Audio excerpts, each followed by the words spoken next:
Hello, boys and girls. Greg from the Scary Spirits podcast here to make you another cocktail. This week I will be making you the Gladiator Blood Sand cocktail. I'm going to start with a rocks glass with ice. To that, going to add 1 ounce amaretto liqueur, or as I like to call it, Di Serono.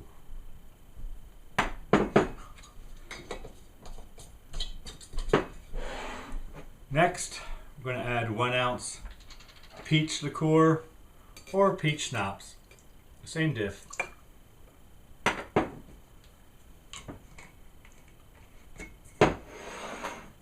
Next, 1 ounce of orange juice to make it healthy.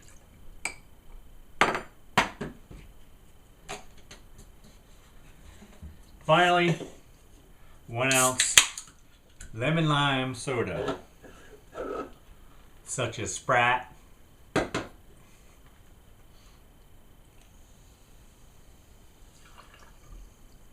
1 ounce Sprite.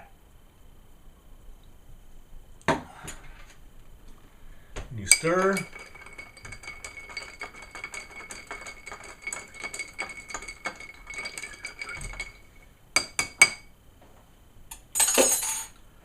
And enjoy.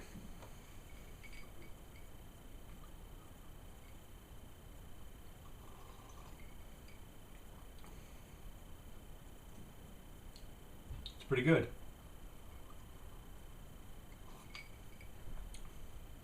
Yeah. Thanks for watching. Hope you enjoy the podcast. See ya. A lot of things can come from the love of a good woman. Confidence, success, even happiness. And if you're really lucky, one might even say it can be transformative. But would you bet your life on it? This week on the Scary Spirits podcast, The Curse of the Werewolf, we test the limits of the curative powers of the right woman's devotion. Can it really keep you from going to your dark side? Or is there nothing that can save you from your true nature? Cheers! Welcome to the Scary Spirits podcast. Please be advised that the presenters may use adult language and or discuss adult situations. This podcast is not intended for younger listeners or those that may be easily offended. So, if you're ready, let's go.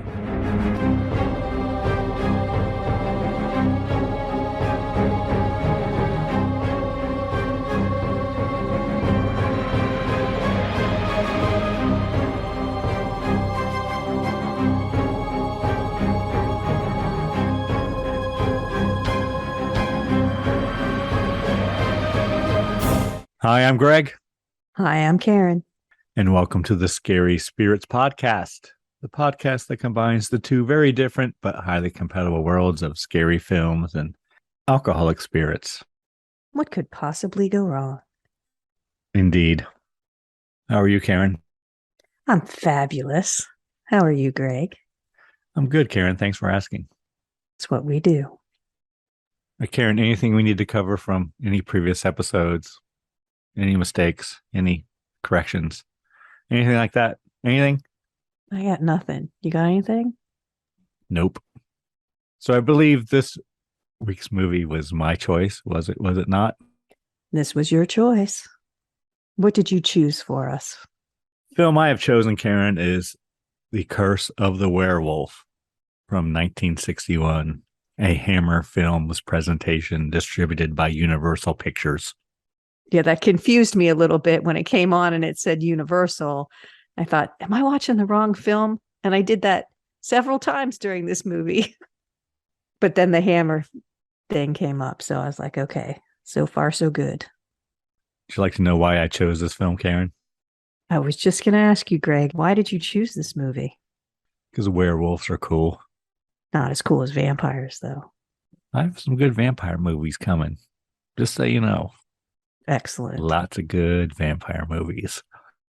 So just because it was cool, there's no release date or Nope. actually, nothing. though, you know what? Not when this comes out, but while we're talking about it, it is the full moon. Tonight is?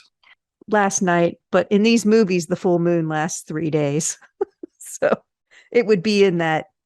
Today would be the third day then, Karen. I think it'd be the second one. Well, I don't know. They do one before, one after. According to my calendar, the full moon was Thursday. And we were recording on a Saturday. So. Oh, no, it was, well, Thursday night. So really Friday morning. Sure, Karen. Okay.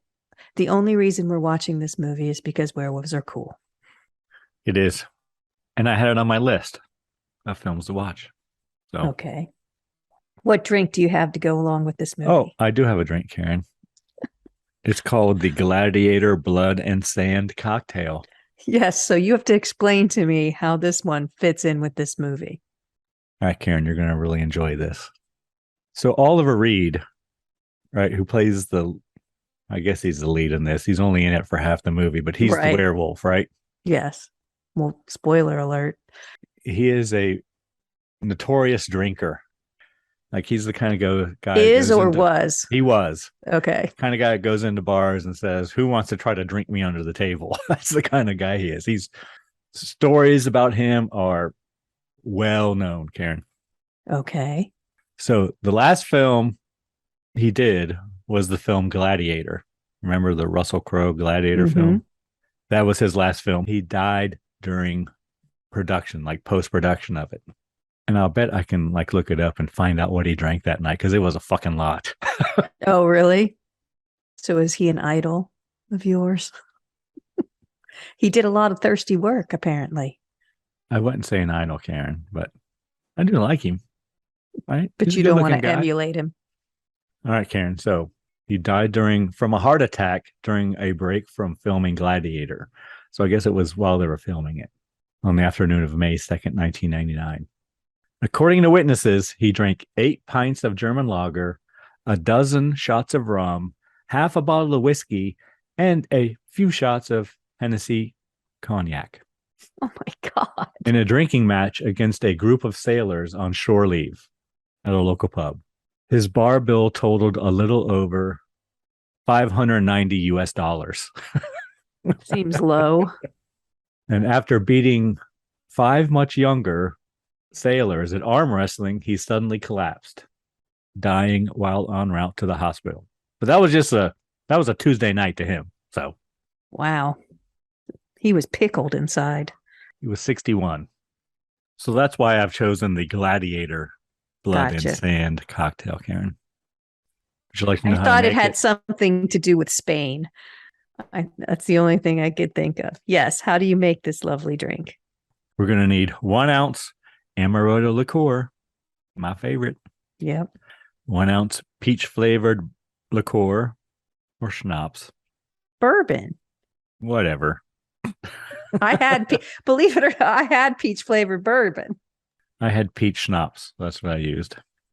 I read they're interchangeable. Bourbon and schnapps?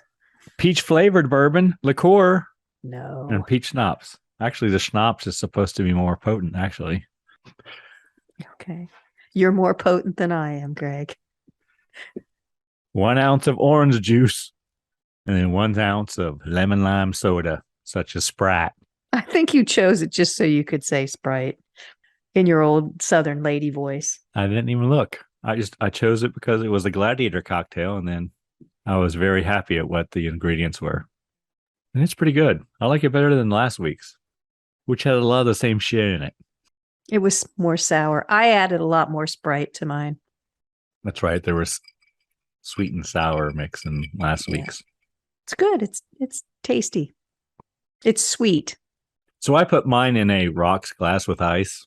It didn't really say what to do, just combine them and stir them, but that's what I did. What did you do, Karen? Same. We're a match. Yay. Yeah. All right, should we give our listener time to make their own Gladiator Blood and Sand cocktail, Karen? Absolutely. Hold on.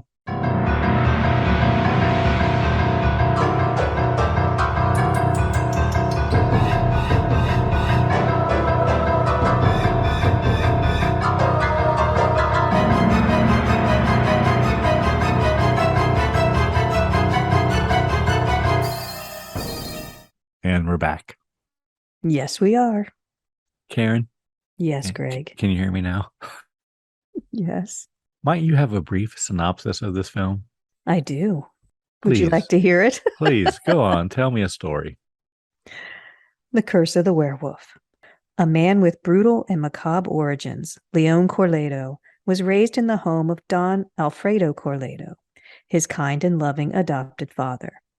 When he leaves Don Alfredo to find work, Leon discovers that he has increasingly violent urges.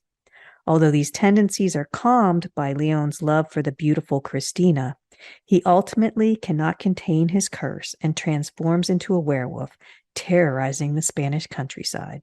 Spoilers. Sort of. I was confused. I didn't know what to call Don Alfredo, because for a while he calls him uncle, and then he starts calling him father, and I'm like, I was calling him the whatever. narrator for a while because I didn't know who he was. They didn't ever said his name. That's true. And finally, I looked it up in the cast because I couldn't figure out who he was, what his name was. They never said his name until much later in the movie. So I call him uncle a lot, and then I start calling him father. But then a priest comes in, and that's another father. So it's all confusing. Is it, Karen? All Not right. for you. No, not for me. All right. Are you ready to get into it?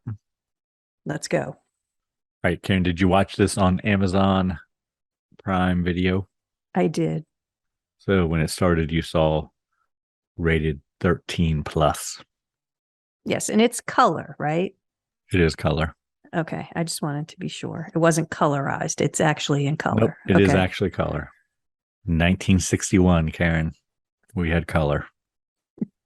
I think all Hammer films are in color, actually. I think you're right. So then we have credits, and then during the credits, I made a note that it said it's based on the novel The Werewolf of Paris.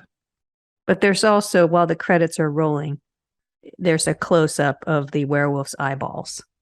Yes. Very bloodshot. And it looks like he's crying. There are tears coming down his face. He is a tragic character, Karen. Yes, he is. So then, apparently we're in Spain, Karen, because that's what it says right across the screen. In very big letters. In funky font, in big letters. The narrator's talking, and we start talking about a simple man who can't read, or is like a beggar, whatever. 200 years ago, a beggar came to a little town of Santavenera in search of charity. And the bells are ringing. And the beggar is a simple man who can't read. That's right. That's what they say. But he knows it's not Sunday. Did they say 200 years ago?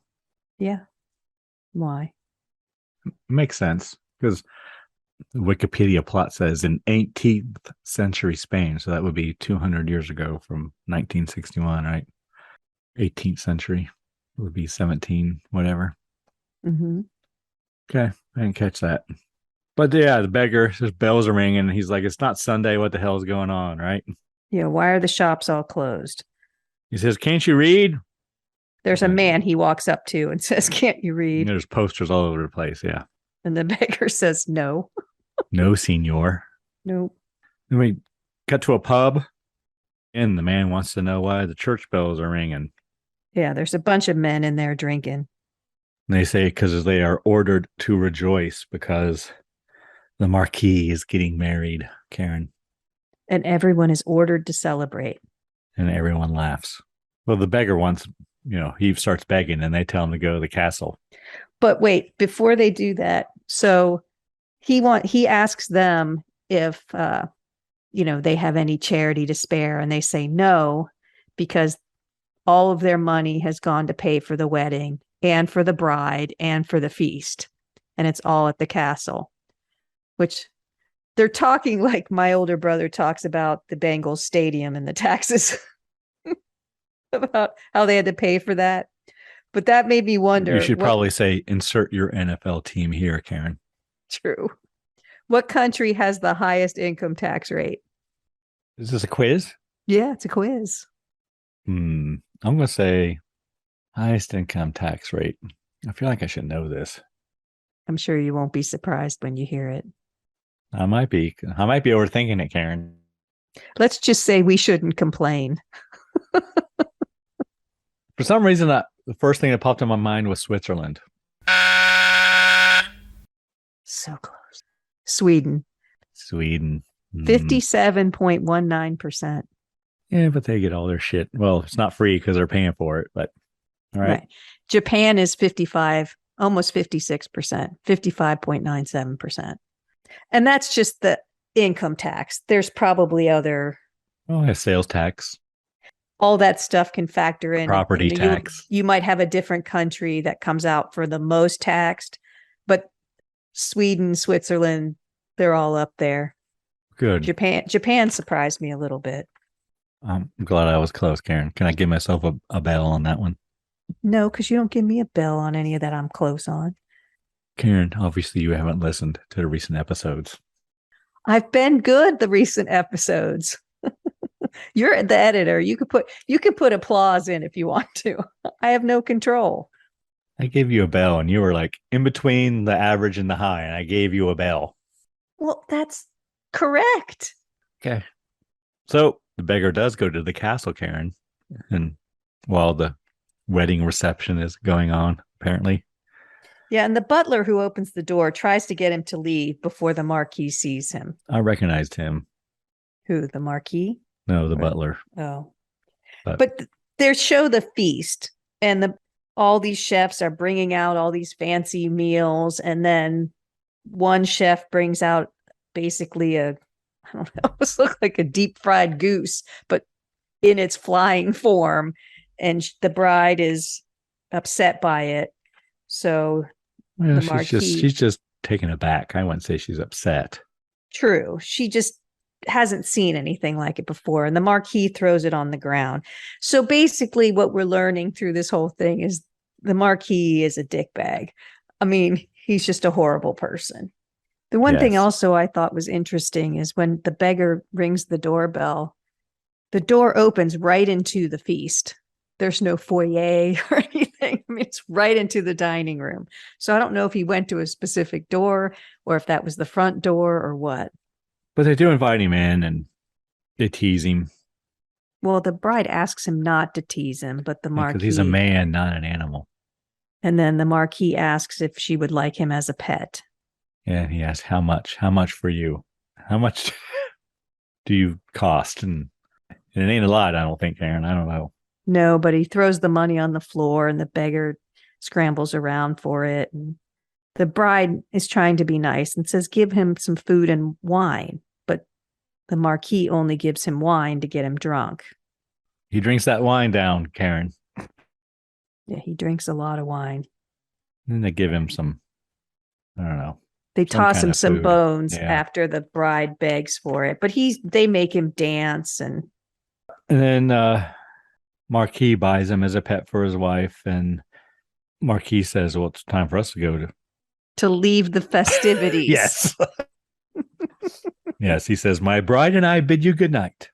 And the beggar says, as they're walking out, have a good night. And then the Marquis tells one of the men there to see that he is looked after. And they put him in a dungeon. Why was that so offensive, what he said? I don't know. But yeah, they throw him in his the dungeon. Wedding night. Maybe he was cheeky and he didn't like that because he was a beggar. I don't know. Perhaps. The beggar's in the dungeon and a narrator comes on and says, time passed and he was forgotten. The beggar. Yes. But the jailer and his daughter who cannot speak come and give him food. Yeah, the only people he ever saw were those two. And eventually the jailer died, Karen. And the daughter grew up. She was a serious child who couldn't speak. And it looked like the beggar and the girl were kind of friendly. It did. You know? Yeah, the daughter did grow up, but she still couldn't speak. But she still brought him food. She was still kind to him. He was looking pretty bad by that point. The girl comes in to his room to stoke his fire in the fireplace, Karen. Yeah, and then the narrator says the vile Marquis sent his wife to an early grave and lost all his friends because he was so awful. He's basically a recluse in his room. And he asked the girl her name, but of course she cannot answer, but he don't know that. Right. So he grabs her and she bites him and runs away. And the Marquis bandages his hand. The Marquis throws the girl into the dungeon, and she is to stay there until she learns some manners. And she is in the same room as the beggar man, Karen. At this point, I was like, am I watching the right movie?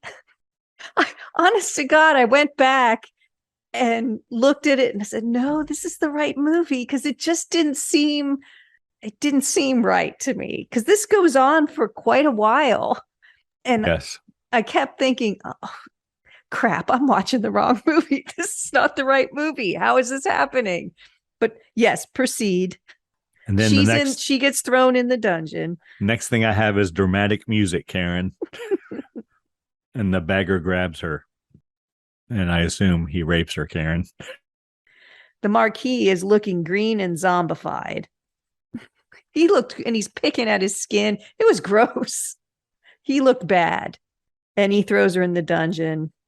And the beggar is still there. And I said, who's going to feed them? Because she's the one who fed him. Like, who's going to feed him now? And she's afraid. And he attacks her. And I said, did he kill her? And then I have no, but her large breasts are scratched. And she gets up and he's dead. I think he raped her.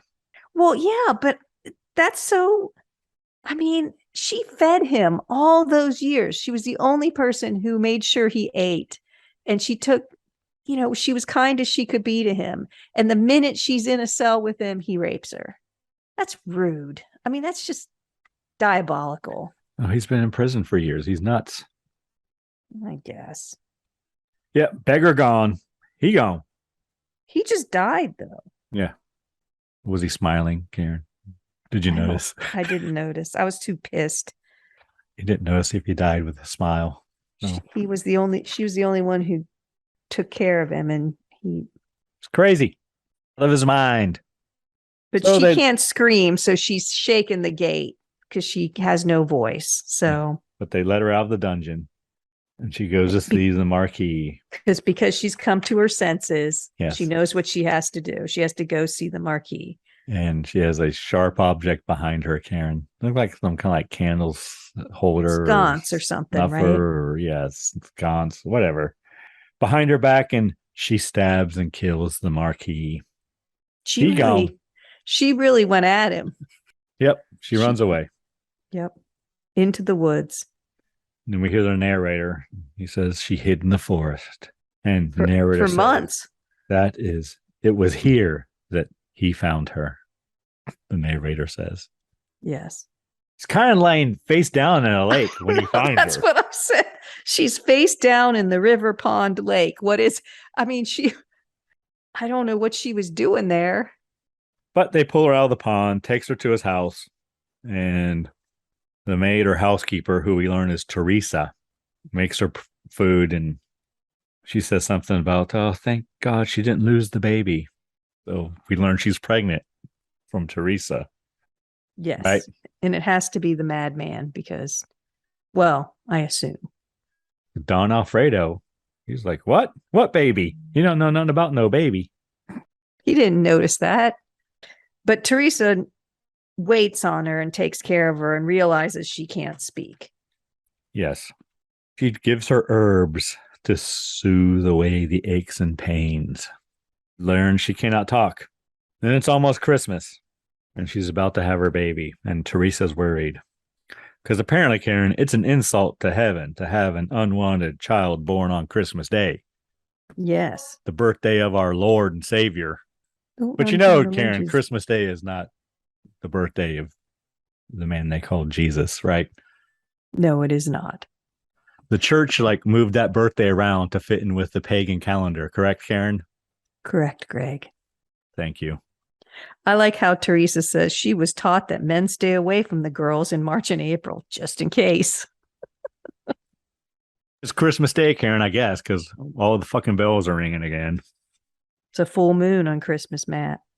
Oh, I have Mass. I think it's Christmas Day. Well, the bells were ringing. It would have been Christmas Mass. But there's some smudging and can't. That's what I wrote. There's smudging and chanting going on. And was this girl always in bed? Did she never get up? I mean, I don't know. She's in the same position the entire time she's pregnant. Well, I guess it could have only been weeks. I don't know. But you would think, apparently she's sickly. She looked pretty healthy, but apparently she's yeah. sickly. I mean, she had good color about her. She didn't. Is that what you noticed about her? That Yeah, she had she good didn't look color? ill. But Karen, the baby, is born. Well, the baby's coming, but she can't scream. That was interesting, But yeah, the baby is born. And then she gone. She smiles at the baby and then she dies. She just collapses. She gone. And a wolf howls. Yes. And they hear, well, what's his name? Don Alfredo. He's lighting his pipe and he hears a wolf howl and then the baby cry. Then apparently there's a baptism, Karen, and there's lots of Latin. Yeah, they're trying to baptize the baby. They're trying to? Well, a storm comes as the priest starts to baptize him. And then the holy water looks like it's boiling. Yeah, that's what I wrote.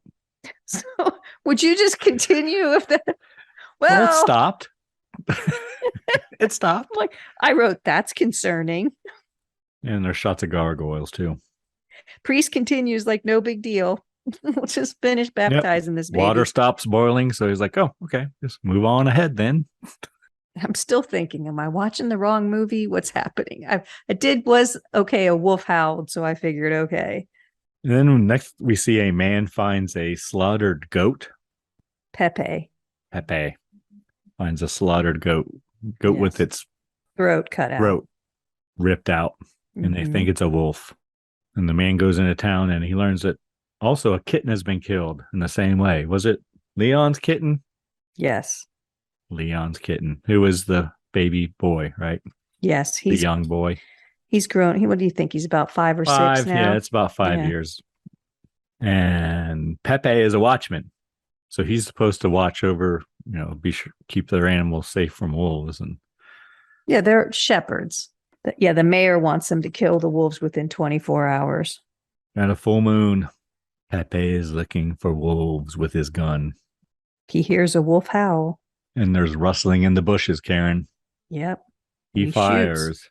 Apparently he nicks or hits whatever was there because there's some blood there. Next, we cut to Leon in bed. He is sick. And his uncle / father / Don Alfredo pulls a bullet from his leg. Did you think you're watching the right movie now, Karen? Yeah, sort of. Yeah, he was shot in the leg. Next, we see Pepe, and he's in a pub, and he's telling the townspeople that he shot a young wolf the night before. But it disappeared. And 5 goats were lost last night. That's pretty significant. Yeah, and we see Teresa and Don Alfredo talking about Leon, and she says, well, he didn't come downstairs, so if he left, he must have gone out the window the previous night.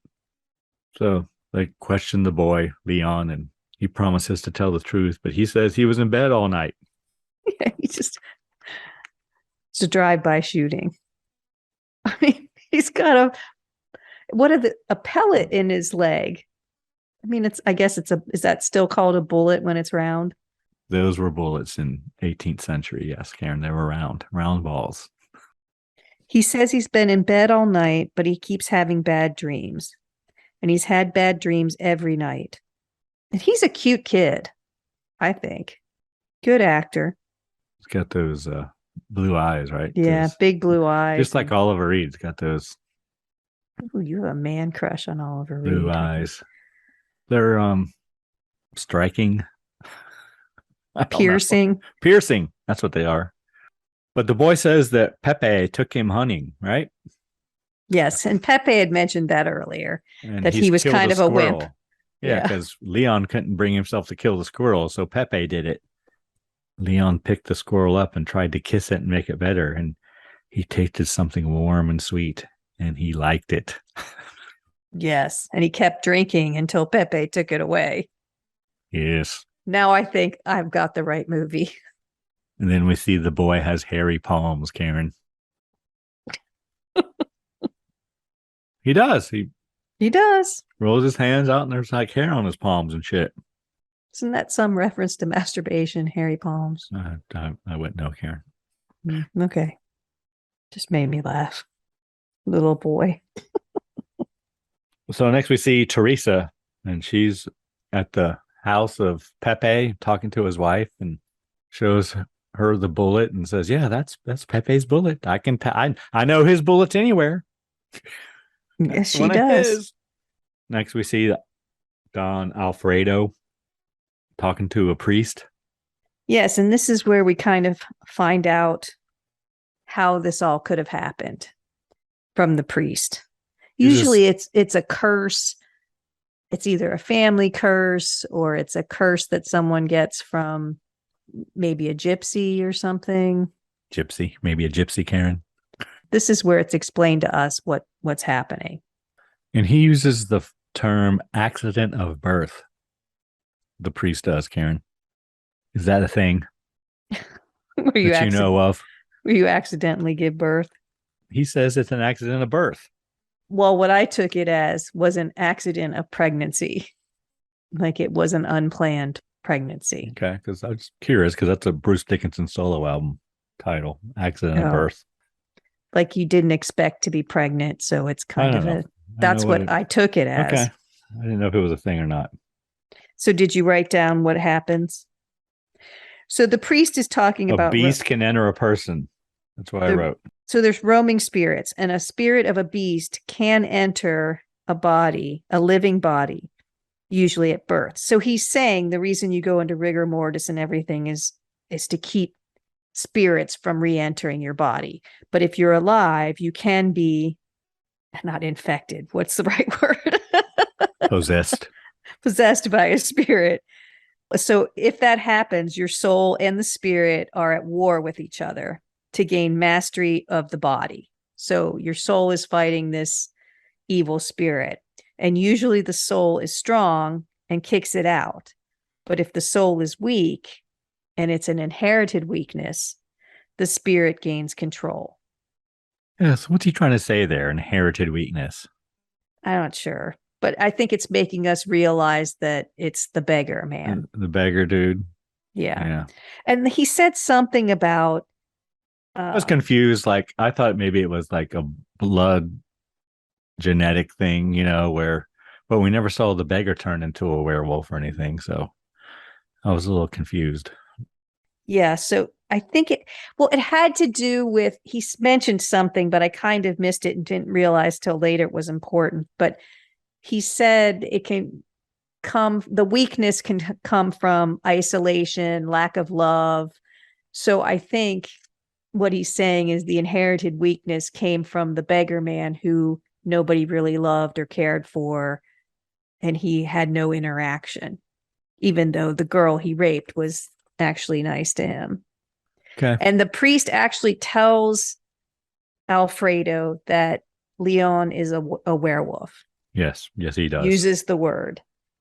And he says with a soul and spirit constantly at war, the spirit is that of a wolf.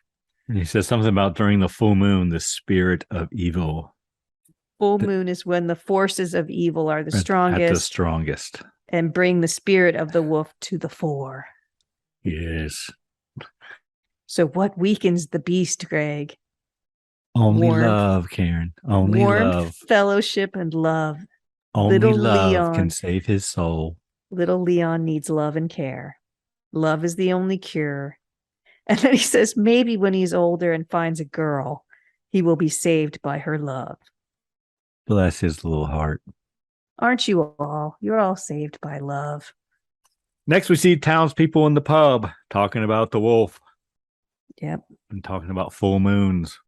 Strange things are abroad. It was weird. And he takes his drink and leaves. Yeah, it was a little bit of an odd scene. But I did figure out that the barmaid is Pepe's wife.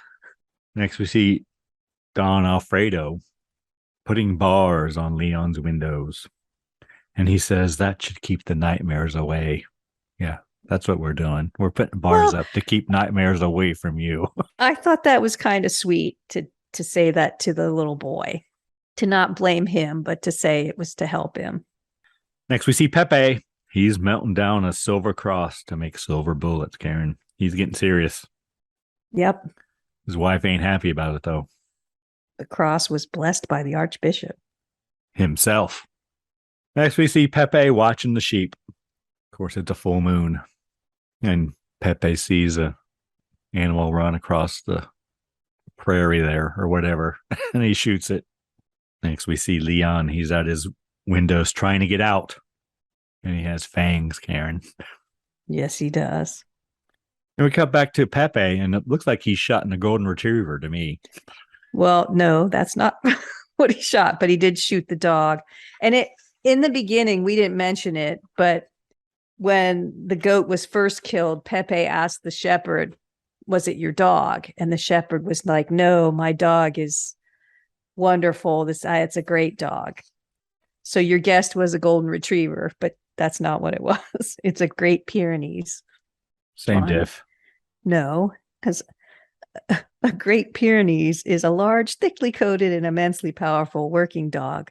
Kind of like a golden retriever. Yeah, kind of. Bred to deter sheep-stealing wolves and other predators on snowy mountaintops.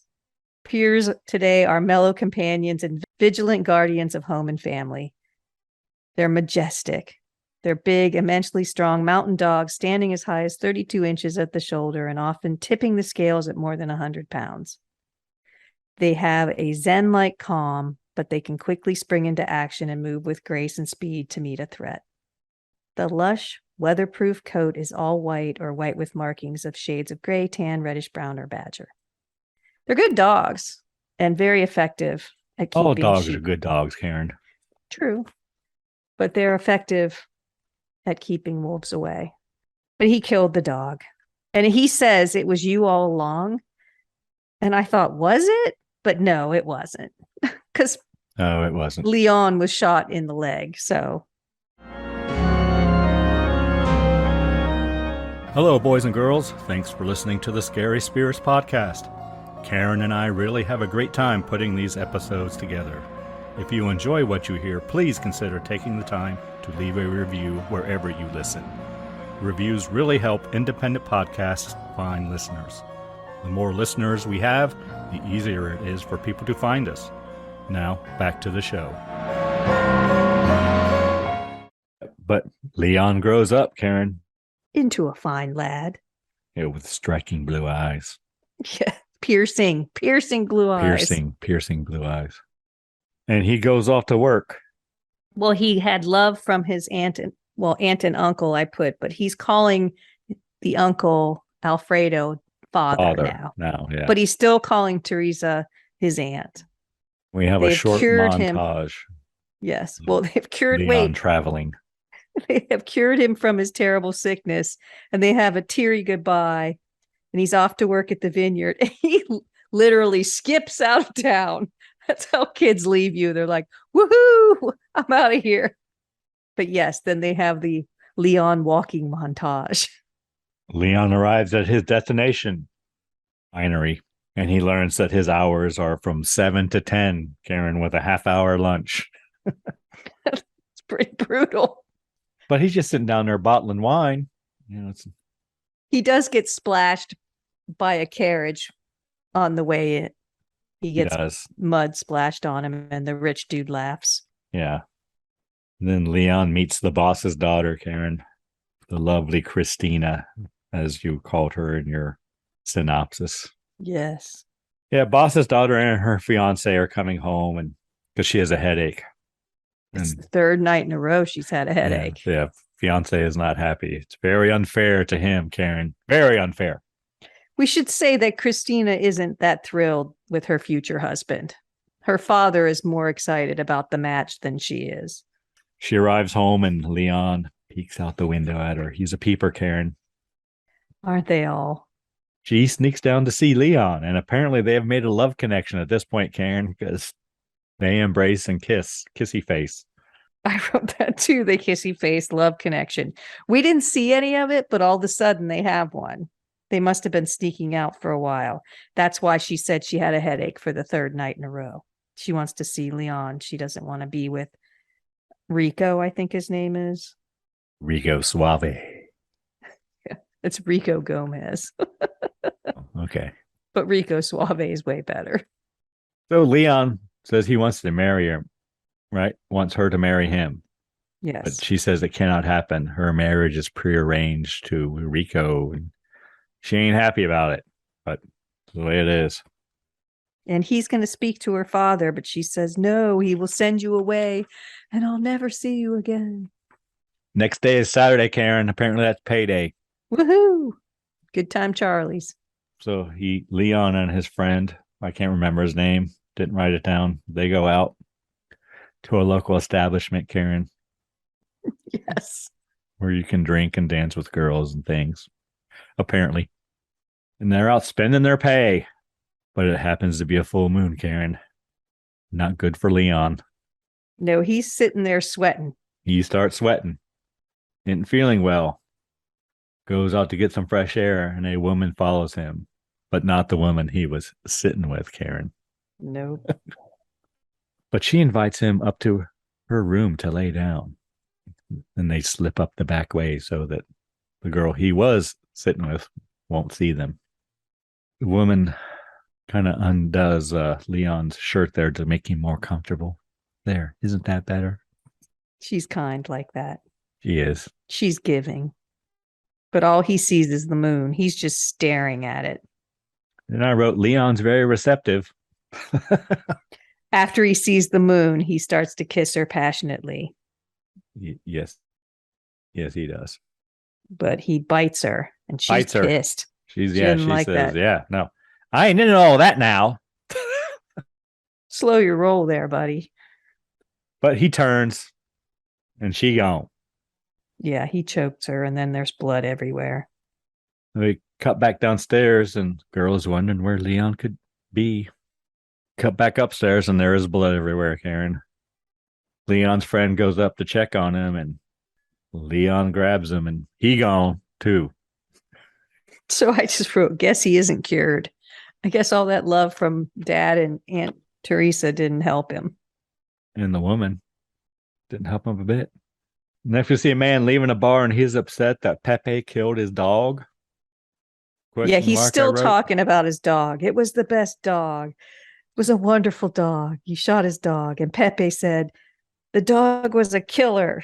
Shepherd kept saying he was a great dog. So they're back in the hometown where Leon was raised. Yeah, the shepherd is walking, and we hear wolf howls, and we hear snarling. Yeah. Oh, snarling's a better word. Yeah. Snarling. Yeah. Then Leon attacks, and he gone. Next, we find Leon back at Don Alfredo's. Back in his old room. Apparently, he broke through the bars in the window. He broke in. He's naked, and he's got blood on his hands, Karen. Yep. I hate when that happens. I was going to say, just your type. Next, we see the preacher, and he tells Leon he's a werewolf, but Leon doesn't remember anything. And he doesn't want to believe it. Preacher tells him he can get him a spot at the monastery, but until then, he must be chained and watch day and night. What's so being at the fucking monastery is going to make it all better, Karen? Well, I don't understand that at all. Well, they'll probably keep him chained at the monastery. But Leon is appreciative to the priest for knowing this whole time and not telling anyone, giving him a chance. But that's true. But Leon doesn't want to be chained up. He's not an animal. Nope. He runs away. Yep. And we have another short montage. Leon punches the ground at one point. He rolls on the ground and punches it like a kid throwing a fit. I thought that was pretty funny. Leon goes back to his place of work, the winery. Apparently the police are there wanting to question him.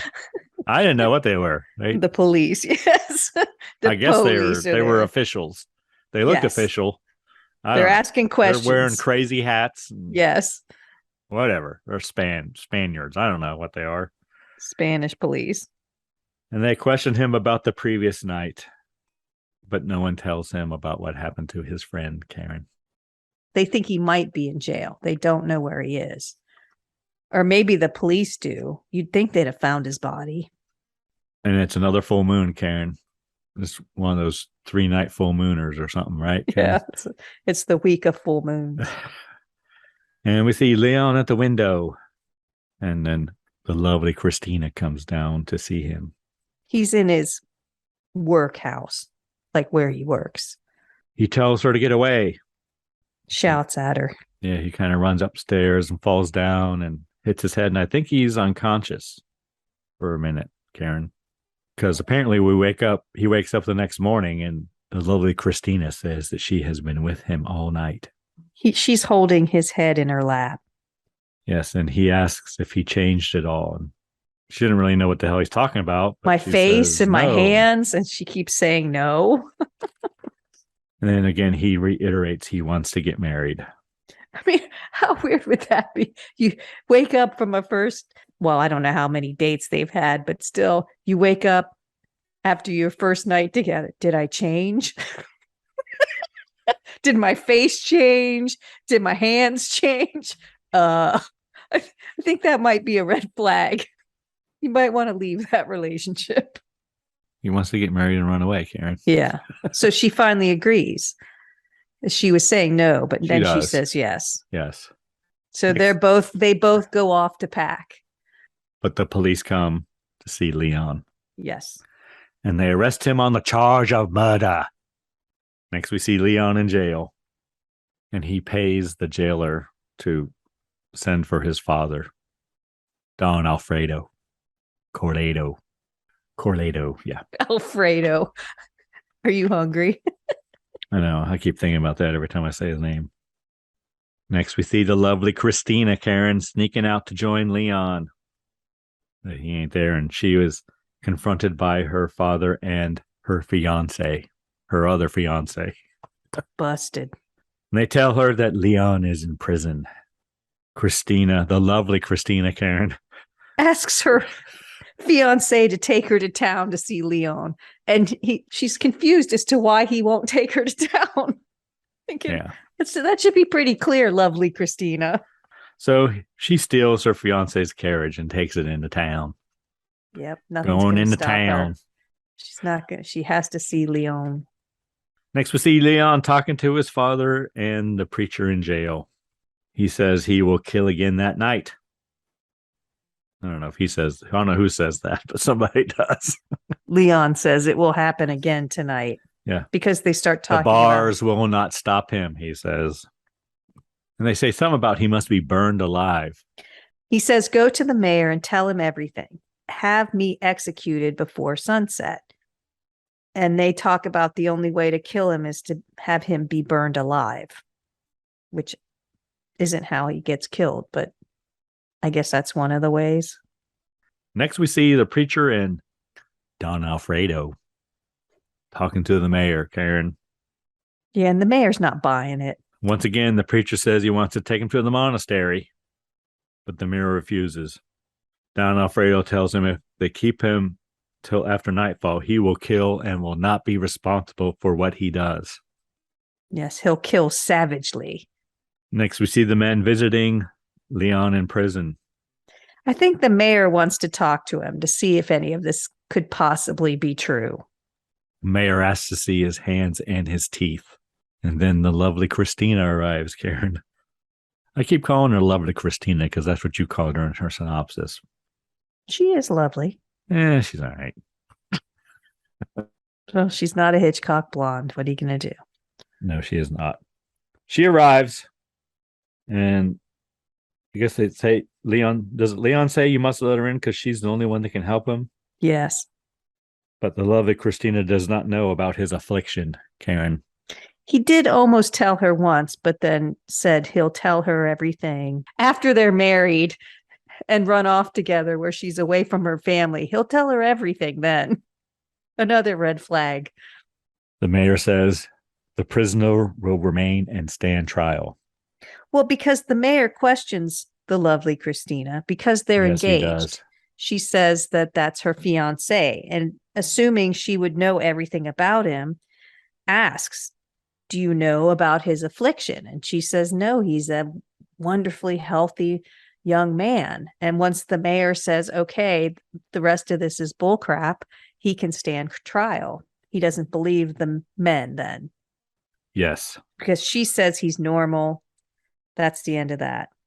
Leon tells Don Alfredo to get the silver bullet from Pepe and use it to kill him. Next, we see the preacher telling the lovely Christina about Leon. I guess he's like spilling the beans to her. Yeah, she doesn't believe it, but she will soon. Next, we see Leon in his cell, and it's getting dark. Don That's his Alfredo has gone to look for the silver bullet. He's gone to look for Pepe. Then he finds Pepe. It's a full moon, and Leon begins to turn in his cell, Karen. He begins to tear at his shirt, his lovely, fancy, ruffled shirt, whatever. Then his face begins to turn. This is the first time. This is the very first time we see him as a werewolf, right? Fully turned, yes. Yes. He does rip off his shirt, and he has fur in patches, kind of like a dog with scabies or something. And then he turns away from the camera, and you see the back of his head for a while. Yeah, and then he turns towards the camera, and we see his face begin to turn for the first time. And the lovely Christina goes to Don Alfredo's. I keep wanting to say Don Pablo's. Yeah, excellent. You are hungry. Yeah, they take Christina to Aunt Teresa, basically, for her to have somewhere to stay. Leon turns and kills his cellmate, Leon. And he's fully changed now. Jailer arrives, and Leon breaks out of the cell and kills the jailer. He basically just like rips the door off its hinges and throws it at the jailer and kills him. So he's very strong. Yes. Next, we see Teresa giving the lovely Christina some food, Karen. Christina tells Teresa about the silver bullet. So now Teresa knows what's going on, what's happening. Teresa tells Christina that the silver bullet is the only thing that will kill a werewolf. Next, we see the townspeople looking for Leon, and he's up on the roof, Karen. Now there's a mob with fire. Yes, and then the lovely Christina arrives. Townspeople chase Leon with their torches. He keeps climbing up on the roofs. He runs from rooftop to rooftop. Townspeople follow. Setting houses on fire as they go. Yeah, they throw a torch at him and catch a bundle of hay on fire right in front of them, and they're all very happy until he throws it down on top of them. All the houses are very close together, almost connected, I think. And he's on the roof, and somebody else set the house on fire. So they set it on fire. So he just moves over to the next roof, and they start burning all the houses. And this is a poor plan. It's not going to work out well. But eventually he climbs up on a church steeple, right, Karen? Mm-hmm. And Don Alfredo has a gun and runs to confront him. Church Don bells Alfredo ring, Karen. He knows in the what steeple. To do. Well, yeah, someone says, I know how to get him out of there. And because he's up with the bells, and they start ringing these really giant church bells. Kind of makes him a little crazy, I think. Well, they're very loud. Don Alfredo reaches him and shoots him with the silver bullet. Don Alfredo takes off his cloak and covers Leon. The whole town runs up. The final shot is Christina hugging Teresa alone in the square. The end. Yes, the end. He gone. He took out a few, though. There were some deaths in there, right? There were like, what, five or so deaths? Yeah, I would say so. All right, Karen. Anything you really enjoyed in this film? One thing I enjoyed, but I also didn't like, was the backstory of how he became a werewolf. So it was kind of neat that they sort of mixed up the narrative and came up with a new, I don't know, origin story, right? But at the same time, I don't like that. I feel like I'm a traditionalist, and I want it to be like it always has been. So I like that about it, and I didn't like that about it. Okay. Didn't really bother me that much, honestly. There was one thing I liked and didn't like as well, and that was the makeup. Yeah, I agree. Sometimes it looked really good, and sometimes it didn't. Yeah, the old age makeup wasn't great. No. But I thought the werewolf's makeup was good. at the Yeah. end.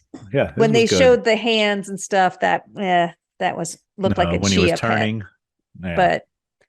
But at the end, I thought it was, for 1961, it was a good makeup. And I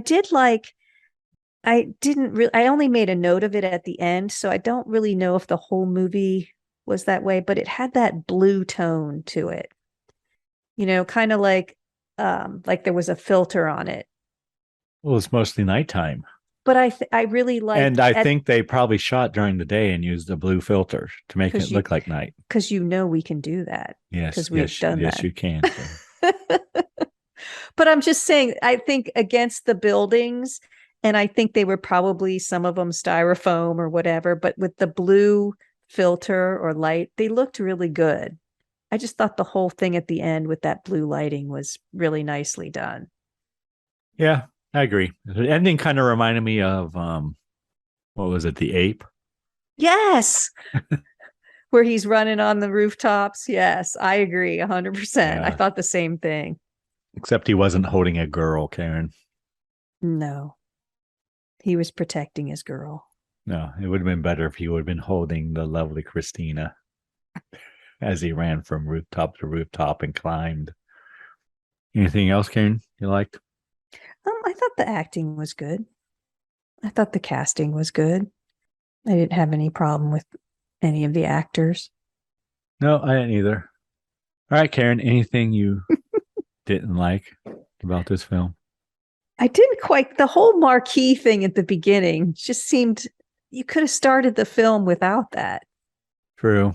I mean, it was like 20 minutes. I guess they were trying to set up the beggar being put into prison so that he could meet the girl.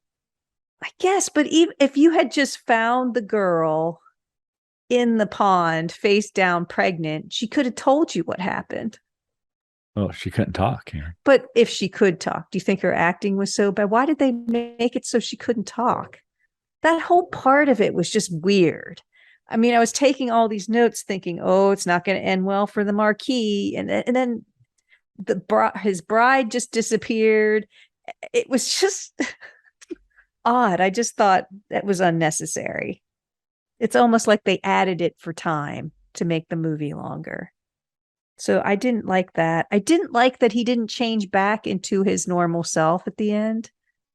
Yeah, I agree. That's what I thought when he rolled over at the end before he put the cloak on him. He was going to like turn back. That's the money shot. Why is that not happening? I don't know, but the girl that couldn't talk, mute.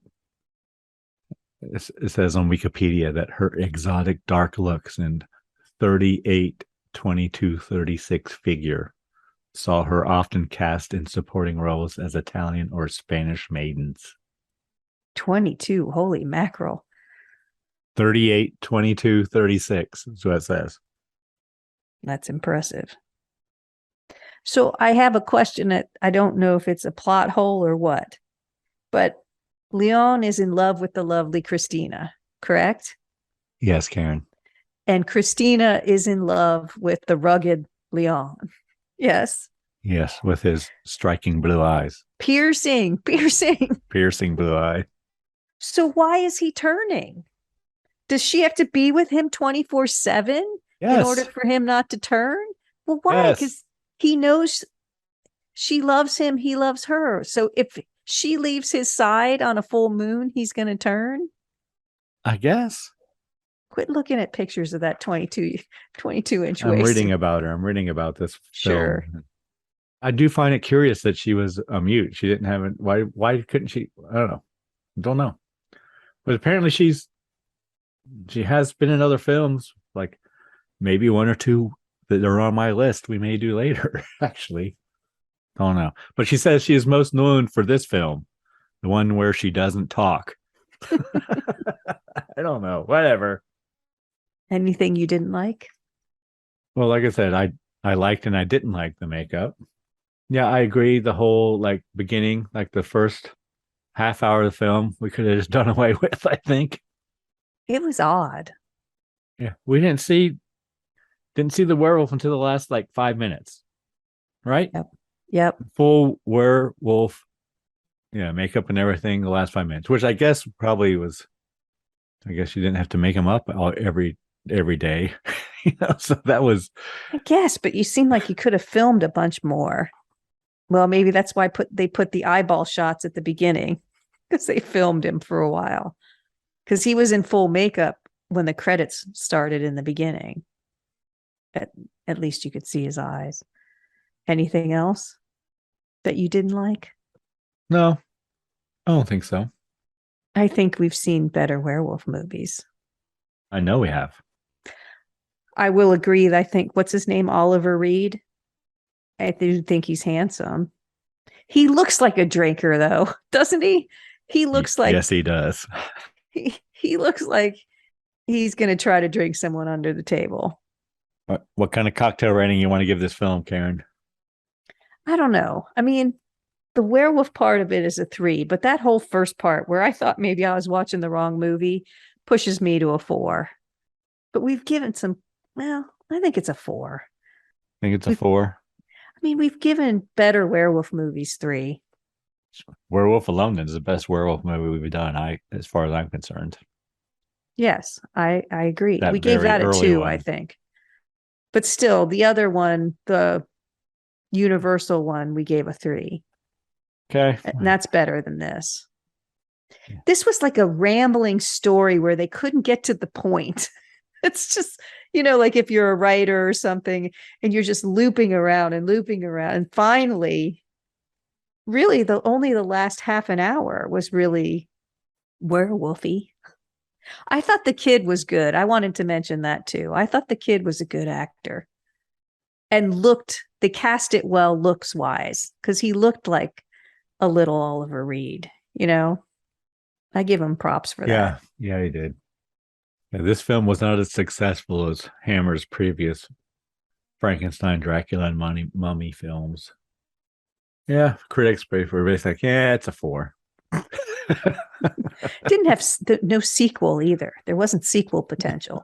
Although anybody born on Christmas who was unexpected or unwanted with a Looney Tunes mom or dad, I guess, could become a werewolf. True. They did reference this film in An American Werewolf in London. No, I don't remember. David asks Alex, the nurse Alex. Remember Nurse Alex? Yes. He says, "Did you ever see The Wolfman?" And she replies, "Is that the one with Oliver Reed?" In reference to this film. All right, 4 cocktails. What do you think of our cocktail, Karen? Or my cocktail? My Gladiator Blood Sand, which I don't know why it's called that, but yeah, that sounds like it would be a really tough, like, I don't know, straight whiskey drink, doesn't it? Sounds like it would have grenadine in it. But blood. It just sounds like it would be something that you'd have to grimace after you drank. And this is a sweet drink that could have an umbrella in it. It could. So it's a dichotomy, but it's good. It's a good drink. I think I over diluted it. I put too much Sprite in. But after last week, or no, the week before with the vodka and the rum and the Coke, I was going to dilute it. Yeah, this was pretty good. Yeah, I liked it. It's better than last week's too. It's refreshing. I think on a hot summer day, it'd be really good after some thirsty work. Yep. Watching the gladiators. Yeah. In the Coliseum. Well, you could be watching sports, Anything we learned today, Karen? Other than tax rates and the grand, what are they called? Great Pyrenees. Well, you did a Iron Maiden reference. I did a Bruce Dickinson reference, Karen. Oh, sorry. It's a little different. Yeah, I get it. My bad. Anything else? I mean, it does have a different origin story. So we did learn about that, about the Christmas curse. But even though Jesus wasn't born on Christmas Day. Right. I can see you wanting to go down a wormhole, but it's okay. You said your piece. Yes, I'm not. All right, Karen. I guess next week's your choice. Is it not? It is. All right, Karen. What film have you chosen for us for next week for episode 71 of the Scary Spirits podcast? Well, now you make me feel like it should be something fantastic, and it's not. Go on. We are going to watch the 1984 cinematic classic Chud. 1984, you say? Yep. Cannibalistic humanoid underground dwellers. Shh, don't ruin it. It's on the movie poster. So, have you seen this film before, Karen? Well, I've watched it, but I don't remember it. Oh, okay. There's a story. There's a the story 80s, there. right? It was the 80s. I've never seen it. So it also was released on August 31st in 1984. Oh, was it? And that's when this comes out. Yeah. Well, good. Good. I'm glad you had a tie in there. I just thought you picked it out of thin air. Well, I was talking to one of my friends from college, and I told her about the podcast, and she said, "Remember when we saw Chud? You should do Chud." And I said, "Okay." We had talked, and then when I went to look at what films were released on August 31st, there it was. And I thought, well, I have to do it now. And it's my dad's birthday. So, I'm sure he'll be excited. Yes. Chud for your dad's birthday. Yes. Yes. Cool. Do you have a cocktail for us, Karen? I do. It's called the New York Sour. You're going to need 2 ounces of bourbon, 2 tablespoons of fresh lemon juice, or from the plastic lemon. I think I'm almost out of plastic lemon juice. Oh my goodness. 1 tablespoon. I've been using it up in my hot toddies. Oh. 1 tablespoon simple syrup and 2 tablespoons of a fruity red wine, such as a Zinfandel or Gamay. I don't know what that is. And 1 strip of lemon zest. A fruity red wine, not just a regular red wine. It'll be our first and probably only wine drink. I don't think either one of us are big wine drinkers. Nope. Okay. New York Sour. Chud. Alrighty. I should apologize in advance. Anyone you need to thank this week, Karen? Well, you know how we always say we'd like to thank our listener. Well, I always say that. Yes, that's always what you say. Well, I'm actually going to thank our listener. So I want to call out a special shout out to Solar Spark, who left us a message on YouTube. Want to hear it? She's left us, or they have left us several. I don't know if it's a he or she. I like this one. Oh, that's true. I'm guessing it's a she, but I don't care. He or she, or they or them. I don't care. I don't either. And I'll tell you why I like it. Well, besides that, it's very complimentary. Go on. Hey, you two. Love you guys. Thanks for either help me going to sleep on the radio because it's way too late or early. And thanks for keeping me up so I can stay creeped and entertained. Cheers to Karen and Greg and all the scary spirits out there. Please drive spook responsibly. But you want to know why? Can you tell why I like it especially? Why, Karen? Because she says, cheers to Karen and Greg. She puts me first. Yes. And everything that we do puts you first. It always says Greg and Karen. Does it? Yes. I hadn't noticed. Again, I called it a she. So whoever you are, thanks for putting me first. As it should be. We might have to start changing it. Well, if we went, age first, Age before beauty. That would be appropriate. So thank you, listener, for choosing us. What's their YouTube name again? Solar Spark. Solar Spark. I mean, not only... They've been commenting pretty regularly, so yeah, I'm glad somebody's out there listening and commenting. Well, not just listening, but taking the time to comment. We really appreciate that. There's a lot of podcasts out there. Thanks for spending time with us and commenting, Solar Spark. If you get us your address, we'll send you Scary Spirit stickers. Yeah, she could have entered the contest. I don't know. Or they could have. I told them to while the contest was going. I'm like, hey, thanks. You should enter our contest. So Maybe Maybe they they did. just want to I stay don't know. mysterious. So if they did, they will be getting a sticker if they reply to my email that I emailed everybody who entered the contest to send them a sticker. If anyone emails us their address, we'll send them a sticker. Or two. We have two. What about you, Greg? Who do you need to thank? Karen, I need to thank our listeners in the great state of Texas. Oh, yeah. Texas is killing it. I don't know what's happening out there. I know you're in a heat wave. It might have fried their brains or something, and they started listening. Yeah, I don't know. But every other week or so, it's like Texas comes up big. So whoever you are in Texas downloading our episodes, thank you. We love you. Thank you, Texas. Maybe it's Solar Spark. Maybe it's a twofer.